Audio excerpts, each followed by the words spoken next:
उत्तर प्रदेश राज्य ग्रामीण आजीविका मिशन के कर्मियों द्वारा विकास भवन परिसर में कार्य बहिष्कार कर पिछले 7 दिनों से धरना प्रदर्शन किया जा रहा है।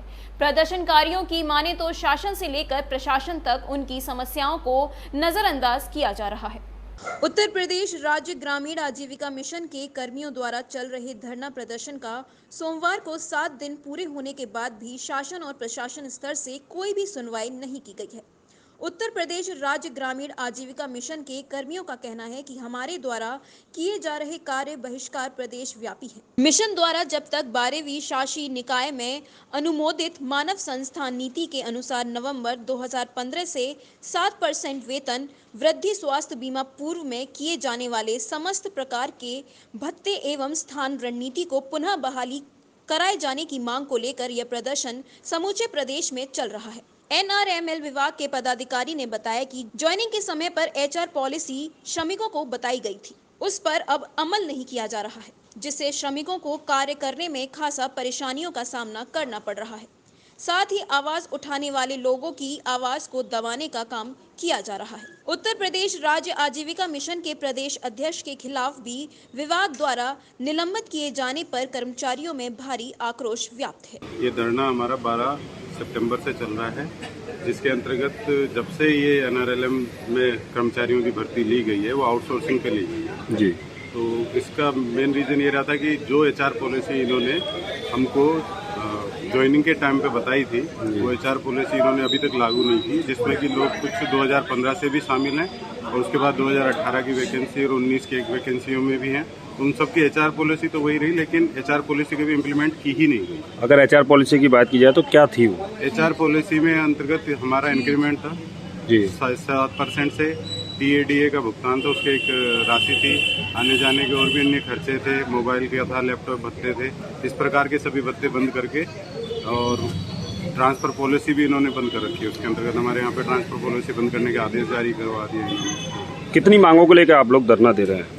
HR पॉलिसी मॉड्यूल के अंतर्गत मेन तो हमारी 3 ही मांगे हैं। आउटसोर्सिंग बंद करके उसको संविदा पे करें या नियमित करें। दूसरी मांग है जो भी HR पॉलिसी में लिखा हुआ है उनकी, उसकी हम आपको कॉपी प्रोवाइड करवा देंगे, वो पूरी की पूरी इम्प्लीमेंट करवा दें। और तीसरी ट्रांसफ़र पॉलिसी बहाल की जाए, क्योंकि यहाँ पर बहुत से लोग ऐसे हैं जो 500 से 700 किलोमीटर दूर अपने घर से काम कर रहे हैं और आउटसोर्सिंग होने के नाते उनके पास में इतना पेमेंट नहीं मिलता है डिपार्टमेंट की तरफ से कि वो हर महीने जा भी पाए और उनका काम भी सफर होता है और उनकी व्यक्तिगत जिंदगी भी सफर होता है। वहीं आपके धरने की अगर बात की जाए तो अधिकारियों ने संज्ञान लिया इसको लेकर? कुछ अधिकारियों को हमने ज्ञापन दिया है, लेकिन अभी तक उनकी तरफ से कोई भी इस प्रकार का रिस्पांस नहीं मिला है, जिससे कि हमें कुछ उम्मीद जगे। प्रदेश अध्यक्ष को इन्होंने निलंबित कर दिया है तत्काल प्रभाव से और उन पर दबाव बनाया जा रहा है। जिस प्रकार हमारे पास में सूचनाएं मिल रही है तो उन पर दबाव बनाया जा रहा है निरंतर कि ये हड़ताल खत्म की। हम लोगों ने अब की बार ठाना है, क्योंकि ये तीसरी बार है हड़ताल करने का मौका, हर बार आश्वासन पर टाल दी जाती है।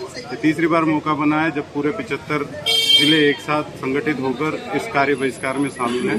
तो हम लोग जब तक धरने पर बैठे हैं जब तक हमारी मांगे पूरी नहीं। क्या नाम है आपका? मेरा नाम अनुराधा वर्मा है और उत्तर प्रदेश राज्य ग्रामीण आजीविका मिशन के अंदर ब्लॉक मिशन मैनेजर की पद पर यहाँ पे आगरा में मैं काम कर रही हूँ।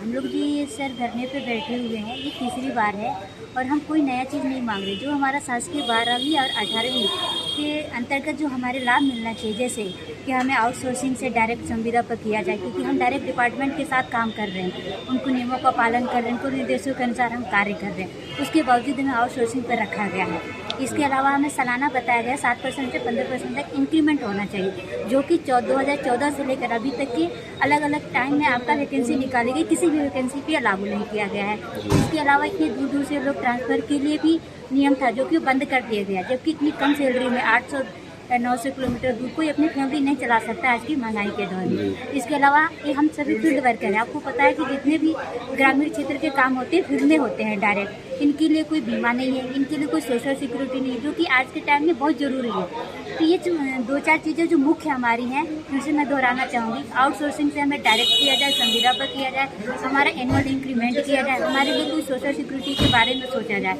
इसलिए हम ये धरना कर रहे हैं और हम ये नहीं कर रहे, पूरे प्रदेश के 75 जिलों की तरफ से ये किया जा रहा है। सिर्फ हमारी आगरा की मांग नहीं है, पूरे उत्तर प्रदेश के अंतर्गत जो भी उत्तर प्रदेश राज्य ग्रामीण आजीविका कमीशन कार्य कर रहे हैं सभी की ये मांगे हैं। सर पहले धरना को गंभीरता से ली गई थी, लेकिन सिर्फ आश्वासन दिया गया था। सिर्फ आश्वासन से हमें काम नहीं चलने वाला। आश्वासन के साथ साथ ये जो भी आश्वासन दिया जा रहा है वो हमारे साथ लागू किया जाए, इसलिए हमें दोबारा तिबारा ये धरना के किया जा रहा है। और इस बार की जो धरना है कुछ अलग है सर। इसमें दोषी तो फिलहाल जिसके साथ हम कार्य कर रहे हैं दोषी तो उन्हीं के, क्योंकि उनके जब नियमों का पालन कर रहे हैं तो उनका भी एक इंसानियत के नाते, उनका एक हमारा हक अधिकार के नाते ऐसा होना चाहिए कि हमारे बारे में भी सोचे। सर हम अपना हक अधिकार ही मांग रहे हैं, उनके द्वारा जो हमें लिखित में दिया गया, कोई हम नया चीज़ उनसे नहीं मांग कर रहे हैं। जब आप उन्होंने लिखित में दिया तो उनका एक है कि इनका हक है, इनका अधिकार है, उनको लिखित में दिया गया, आश्वासन दिया गया तो उसे लागू किया जाए। हम कोई नया चीज़ तो मांग नहीं रहे अधिकार। HR पॉलिसी की अगर बात की जाए तो HR पॉलिसी के अंतर्गत श्रमिकों को TADA आने जाने का खर्चा, मोबाइल, लैपटॉप भत्ता, स्थानांतरण आदि समस्याओं को लेकर क्रमिक धरना प्रदर्शन कर रहे हैं। श्रमिकों द्वारा किए जा रहे धरना प्रदर्शन पर अभी तक किसी प्रकार का शासन स्तर से कोई संज्ञान नहीं लिया गया है।